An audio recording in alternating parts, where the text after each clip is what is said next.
अक्षर पटेल जोगु यह खेलाड़ी टेस्ट क्यारियर प्राय नष्ट हो जाइछि। यह खेलाड़ी 2 वर्ष है टीम इंडिया स्थान पाइबाकू इच्छा। भारतीय बामहाती स्पिनर अक्षर पटेल कारण टीम इंडिया यह क्रिकेटर टेस्ट क्यारियर प्राय नष्ट हो जाइछि। प्राय 2 वर्ष धरी खेलाड़ी टीम इंडिया स्थान पाइबाकू इच्छा करती। यह क्रिकेटर फेब्रुआरी 2021 इंग्लैंड विपक्ष 5 match test series team India शेष टेस्ट मैच खेली। 2021 मसीह इंग्लैंड विपक्ष खेल जाइथिबा 5 मैच विशिष्ट test series Akshar Patel team India test debut करथिले। टीम इंडिया अक्षर पटेल प्रवेश होगा मात्र यह क्रिकेटर भारतीय टेस्ट दल कबाट बंद हो सारी। अक्षर पटेल कारण भारतीय टेस्ट दल में स्थान हराई क्रिकेटर बामहाती स्पिनर शाहबाज नदीम व्यतीत आउ कई नुहति।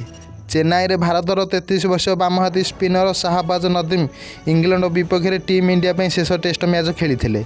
सेबेठारु शाहबाज नदीम भारतीय टेस्ट दलरू दूरे जाइछन्ति। शाहबाज नदीम एपर्यंत भारत में मोट 2टी टेस्ट मैच खेली जो से 8 विकेट नहीं।